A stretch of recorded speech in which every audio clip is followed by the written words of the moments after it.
Oui,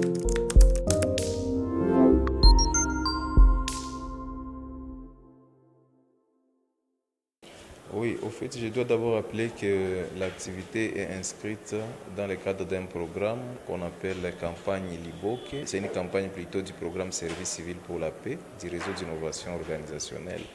Au fait, cette activité est intitulée Cadre de concertation des parties prenantes au processus électoral.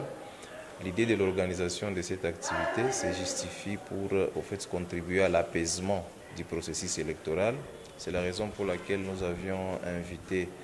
tous les partis politiques, toutes les organisations de la société civile, les confessions religieuses, les mouvements citoyens et autres parties prenantes au processus électoral afin de discuter au fait sur les avancées, sur l'état de du processus électoral, identifier ensemble les défis et proposer des actions susceptibles d'apporter des changements pour un aboutissement aéré du processus électoral. Oui, c'est vraiment important parce que vous savez que depuis qu'on a lancé la campagne électorale, il y a maintenant des tensions qui se font sentir par-ci par-là et nous avons estimé qu'il serait important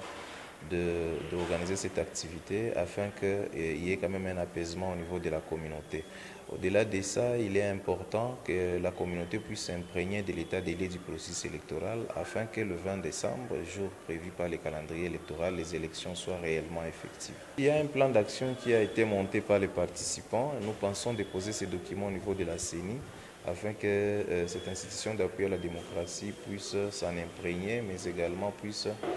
mettre en œuvre les différentes suggestions des participants par rapport aux défis qui ont été relevés dans la salle. Oui, au fait, par rapport à la population, le message qu'on peut leur adresser, c'est de voter utile, c'est-à-dire de voter sur base d'un profil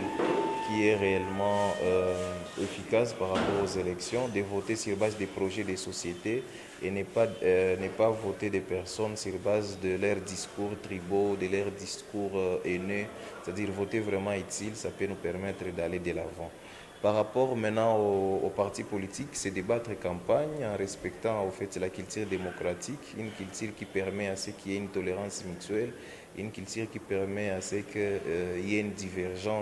diversité des opinions. Il ne faut pas s'injurier, il ne faut pas diffuser des messages de haine lors de la campagne, mais plutôt se focaliser sur des questions qui peuvent développer notre ville d'Ouvira.